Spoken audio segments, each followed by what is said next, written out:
morning, campers. Hang on. Good morning, campers. Day 11. Good sleep. Oh, I was watching back my videos last night and I fell asleep with it in my hand. That's how tired I was. Wasn't even dark. So I think I fell asleep probably about 8:30. And that was me zonked. Until I woke up at, I think it was 1. I was sweating because there was no air. So I had to unzip my thermal top and unzip my sleeping bag to let air in. Otherwise the sleeping bag is wet on the outside from my sweaty carcass. The heat comes out of the bag. So tent's full of condensation this morning. So I woke up probably about 4 and I could tell that the tent was damp inside. So I've got my little sponge, I'll sponge it off. My sleeping bag's damp on the outside, it's alright on the inside, but as soon as I squeeze it up and put it into its compression sack and into my bag, it'll make the whole thing wet. So what I'm going to do is get up, towel down this, and try and find somewhere I can hang my sleeping bag up before I have my breakfast this morning, and I'll open all the doors up in here and try and dry the tent out so that it minimises the nonsense, and then we've got to crack on. It's a big day today. Benmore asset, so it's going to be stunning, but it's going to be quite a difficult day. Today is probably, I'd say, the last difficult one. The other ones are still challenging, but this is a big climb today. This is a huge climb, so make sure the legs are good. Haven't moved or put any weight on them yet, but I'd imagine they'll be a bit stiff today after that 46 kilometres yesterday. But it's day 11. It's day fucking 11. It's getting real now, guys. It's getting real. Right, I better crack on and get this dried down. So later's my gators. No wonder he says there was condensation and you were cold. That's frost. I haven't looked outside yet, but that's a telltale. Yeah, frosty. Jesus. No wonder. Look at me.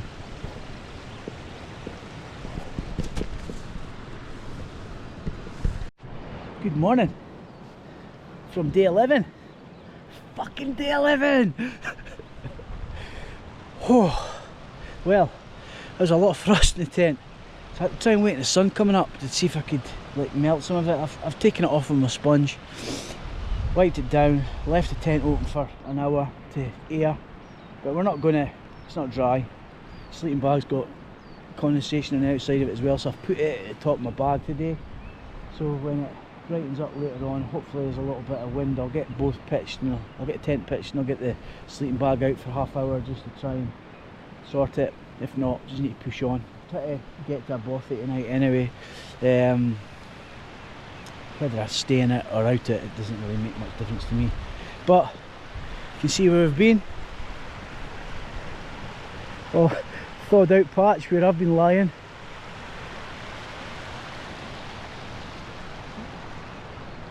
And that's our morning. Let's go get sorted.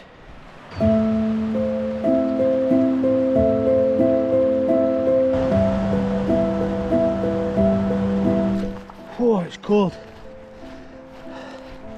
Need to get away from these woods towards Loch Ailish, where I should get some sunshine and warm up, because it's Baltic. Absolutely Baltic. I thought it would have helped, at least with the swamps, that they might be frozen, but no, they don't seem to go by the same rules of life that anything else does. Oh, digits are cold. Whew. But it's day 11. Oh, day 11. It's nice now the sun's out. Be back in the 4x4 track because I peeled off of this yesterday to go along the river edge. So new camp spots was along there because a lot of other folk that have done this said it's beautiful. So I detoured. You could still hug the water edge all the way to Loch Ailish where I'm heading now, but it's like a marsh, a frosty marsh. So I cut back up onto the forest track, so it's kind of a bit drier feet. Warmer now. I'm away from the frost and the sun's on me, so my pants and my socks will get a dry. I washed them in the river this morning. Just need to get this tent and that aired, but there's no point until midday when it's proper sun. Maybe a breeze as well. So I'll get the tent, will dry quick. Sleeping bag will take a bit longer. Might just have to wear my Montane Prism, like thermal trousers, and my jacket tonight, and then just have the sleeping bag over me, opened up almost like a quilt. I might have to do that, but we'll see. Might not be as bad as I think. Felt pretty damp this morning though. Everything did, just condensation from my breath, and I had nowhere to go because the tent was frozen. So it's life. Just have to get on with it. Ah, day 11. Can't believe it. Oh, packed my bag different today as well. So I've got my sleeping bag at the top and my clothes pouch is at the bottom with the food. It's funny because part feels totally different. I'm not so keen on it. It's alright. Just part just feels part of your back when you've been yumping for so long. But once I get it sorted later on, I'll get it put back to the way it's normally packed. Get back into my comfort zone. Right, let's go and smash some kilometres in.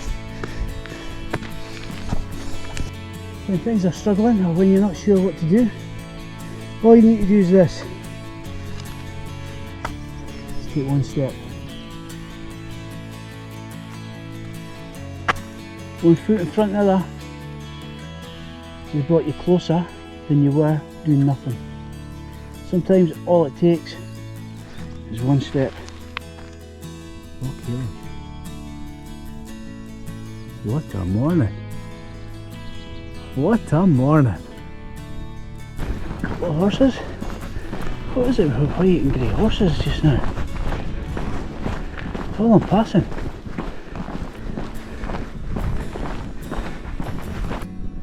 Okay, Ailish, we were way down and round through that forest where we camped last night.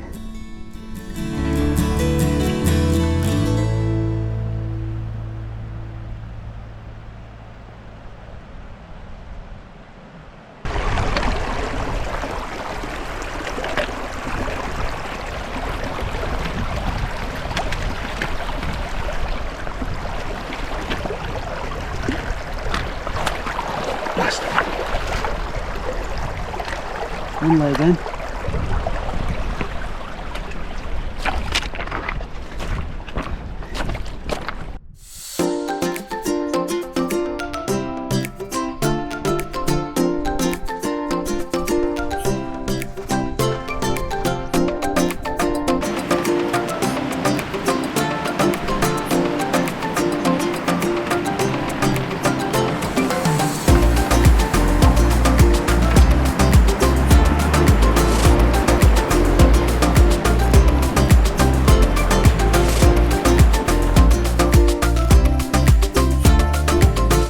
Ben Moor appears. Oh, what the hell. I meant to climb that last year with Victoria. This time last year actually, just after West Highland Way. My feet were goosered. Still haven't done it. Yep, that one had me. Foot was right in. It's like gorgeous. Ben more. So I'm going to be, I think, following this up, dipping down the glen, skiting round here, and making my way around and into the quarry.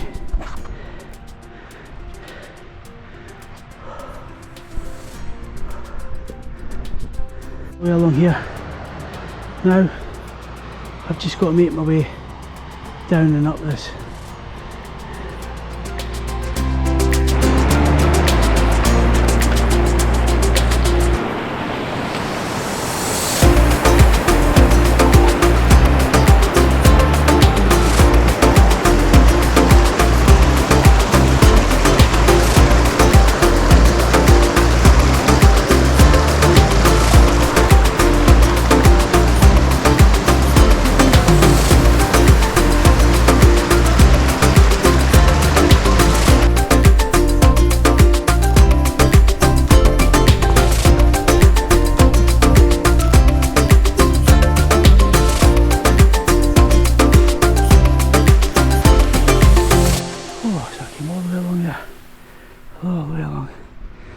Down, up, I was just going even for this quarry. While I was hiking up there, skirting this, I seen two guys walking the edge of the river. There's no path down there, but I'm guessing because it's no rivers in Spate. And I was thinking, where are they going? Are they taking direct route? And they had great head speed on me. Because I'm climbing, I'm ascending, descending, ascending, descending, and they're just walking here. They've just come up here and they've just headed up to the quarry. I'm like, I've taken the route off the map and I'm blowing out my ring. Blowing out my ring. But it's beautiful. Look at that. I'm just coming up. Oh. Climbing, climbing. Oh. Amazing. I know that these pictures are just not going to do it justice.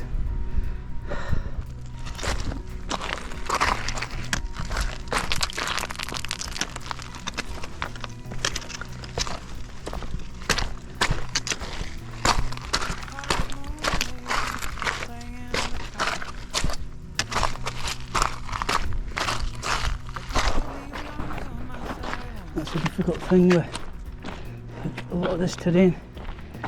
You've got to just constantly look down. Oh, trail runner's a bit shit hot for me, but on this surface I'm on just now, it's quartz, and it's just like putting knives in my feet. I think especially that they're tired. Oh, a bit of grass. That'll do nicely. Where you come. You've just got to stay focused and just keep stopping to take in the view like I just have. Because if you don't do that, it's just, you could be walking anywhere. If I'm not careful, I will be walking somewhere that I shouldn't be. Just need to keep my eye on where I'm going. We're alright. Oh. 5k to next checkpoint. Oh. In this terrain, that is possibly 2 hours, which is quite fast for some terrain. Bit different to yesterday's 5. But you just have to take each day, each step as it comes, because every bit is different. Every bit has its own pluses and minuses, like everything in life. It can't all be a bed of roses. I can't be expecting to get to Cape Wrath on rose petals, you know. Got to take the rough with smooth.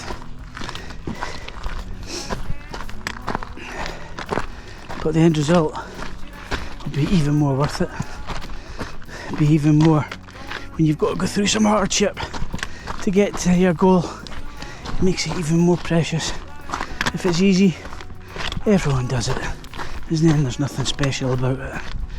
This is a special walk because it's known as the toughest long distance trails in the UK, but even more special for the reason why I'm doing it, for Arnie and for Macmillan. So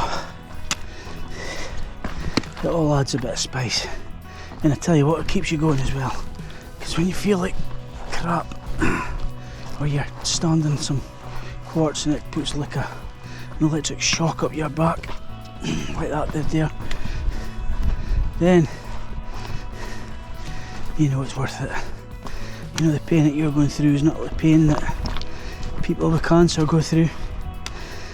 Families dealing with the people with cancer, I've said already, I think that can be as bad if not worse than the person with it. They've probably come to the fact and acknowledged it.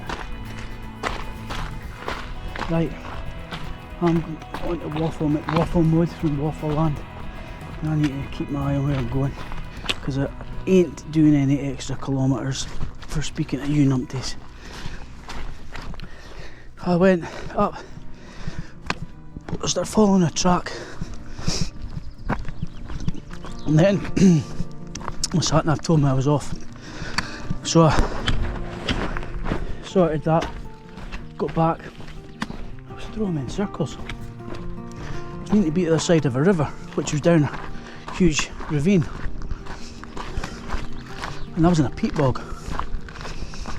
So I was back and forth, weighing up my options. I wondered about carrying on, just going through the peat bog and heading down, which now I've got to the bottom I could have done, because it looks like a lot of folk are doing that.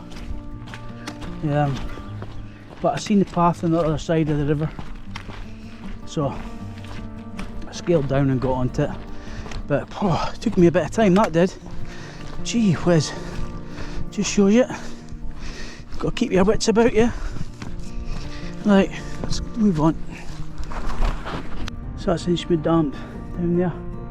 I've just cut across here because this is a route for tomorrow, but I want to try and get it in today, but that took me longer. That was a brutal. So I'm probably a bit daft at committing to this, but I'm going to. I can always throw my tent down. Well, hopefully I can throw my tent down somewhere if it gets that bad.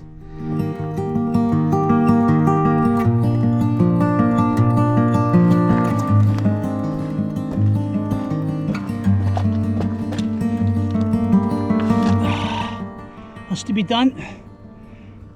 Oh, no time for that nonsense.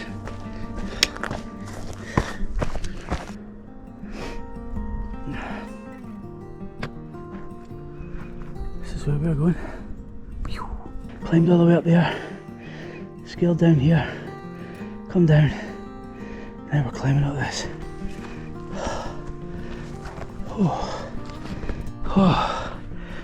I'm at the top. Oh my god, that was brutal. Brutal. Oh, look at the view.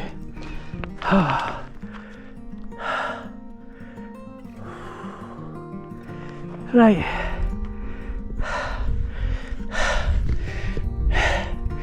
Now to skate the side. Skate the side and get down. I think I've got about 8 kilometres to go. Right, later.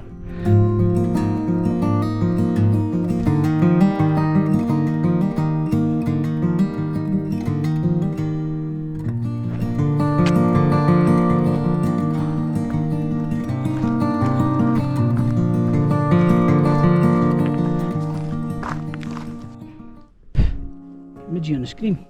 Right, Arnie tent it. Night 11. I'm gonna have to do it on the walk because I'm probably not going to get to Bothy area till about 7:30, I think. Got another 2 hours, 2.5 hours of walking still, I think. Depends on conditions, but I know I've got to go through a bog and a marsh to get to it, so that slows things up. So Arnie, tent dit, day 11. So Arnie used to think he was some kind of hard man, but he was the biggest wuss in NATO. And we had to go to dry dock, emergency dry dock in Leith in Edinburgh. And while we were there, the coxswain said we need to go and do our 6 monthly shoot at rifles to keep our licences. So we had to go to the range, which is back over in Rosyth. So we got a minibus, drove us over. There's a pint of us, and we got there. Arnie's not hitting anything. So Dickie Peaky Coxswain's going mad at him, and it's because Arnie couldn't close his eye. He couldn't go like that. Couldn't close his eye for aiming. It was like, how can you not close your eye?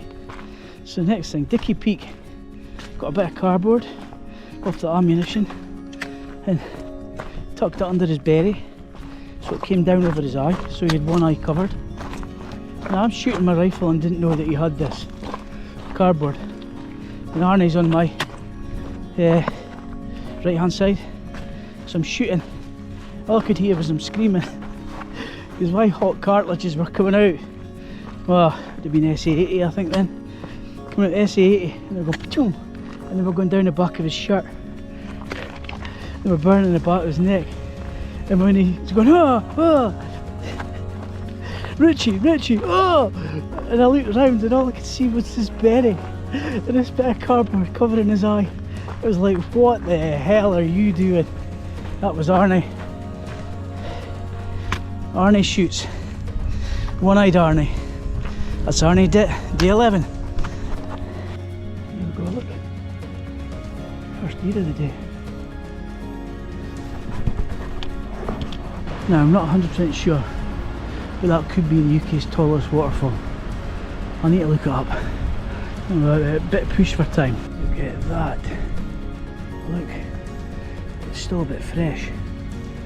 There's a fern out there. I don't know if I can get an antler off it. Let's have a look. Before we head. Whew, stinks. What a hike. Glencoe Bothy has to be just round this corner. Got to go all the way around. Nipping on though, because the sun will be going down soon. We've made it. Glencoe Bothy. Made it to Glencoe Bothy. They're doing some work in it, but they've got space for me if I want, but I've pitched up. I was late in the camp, I had to get a tent pitched. Dried off because it was still wet from this morning. 36 kilometres done, 2 mountains done, 2 of the toughest stages done. Legs are tired tonight, I'm tired, I'm shattered. I just came in and just heated up a meal, got changed, cleaned myself down, dried my feet, done my usual admin and got my freeze-dried meals done. Had that, had a signal, spoke to Victoria, but all good. This is where I wanted to be and I've got here, so it's a win. It's cold, it's windy, but I'm in good spirits because tomorrow is day 12 and my penultimate day before I get to the Sandwood Bay, which is beach, the day before I get to the RAF. It's close now. I can't wait. I'm shattered. I'm going to sleep. Good night. Good day 11 map. So we're camped here at the edge of the river. Woke up on a frosty morning. So I came over here. I cut up back onto the original path. Made good ground on this all the way around. Loch Alice, this was real nice. All the way up here, which takes me to here. Benmore Lodge, beautiful spot here. Spoke to one of the gamies here, and then I was doing a live along here on social because I had internet, but I stopped because one of the young gamies came along with his dog and his little quad. Lost his dog, one of his dogs, 3-4 days ago, so he was asking me to keep my eyes open, so I had to switch off. Okay, along here, now this was boggy as hell. There's a faint path, but it's real boggy. I started climbing up, so this is Benmore Ascent. All the way along here. Now I was about,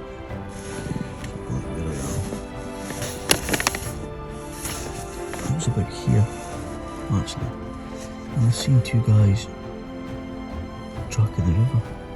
I was like, you bastards, you started way behind me. And they must have, well, I didn't know when they started, but I spotted them and they were making good ground, so I'm guessing they were behind me, or I've seen them before that. They just took direct route up here.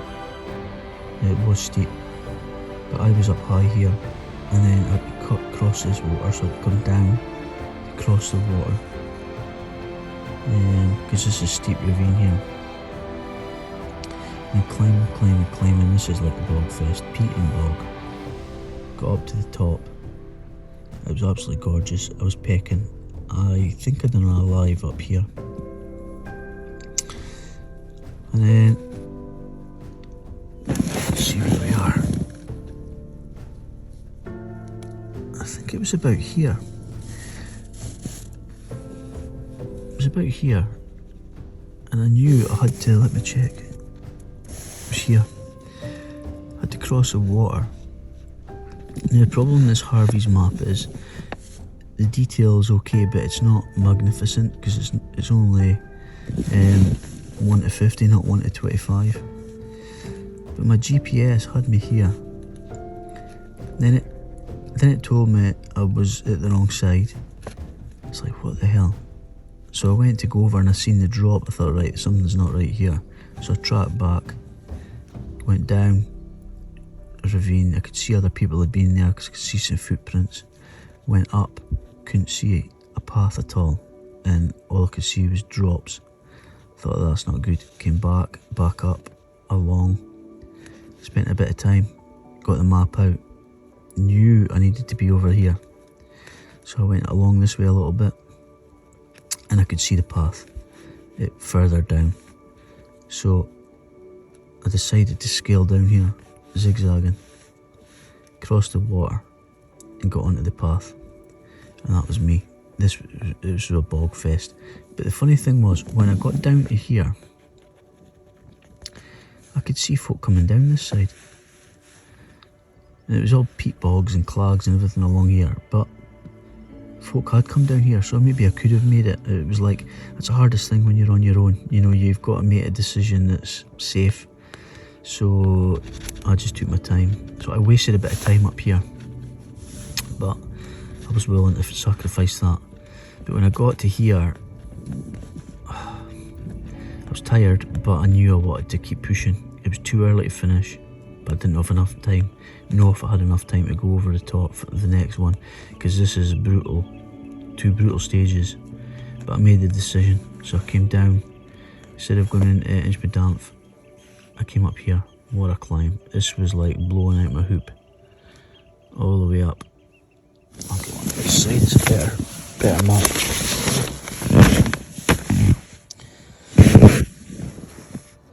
This was beautiful. It was rocky. It was just absolutely stunning.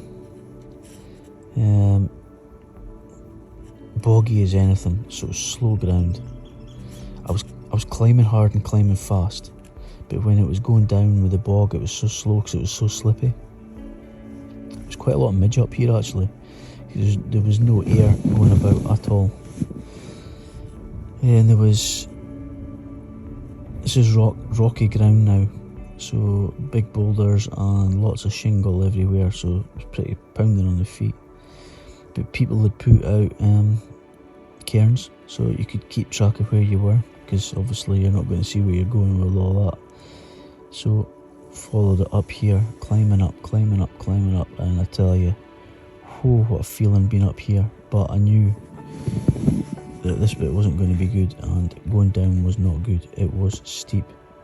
It was cross between shingly ground and just bog, slipping everywhere. I could see other folks' footprints and skate marks all the way down,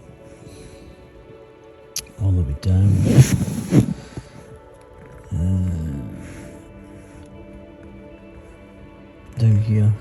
This is like pathless and bog. You just got to make your own way. And this is when I seen a waterfall.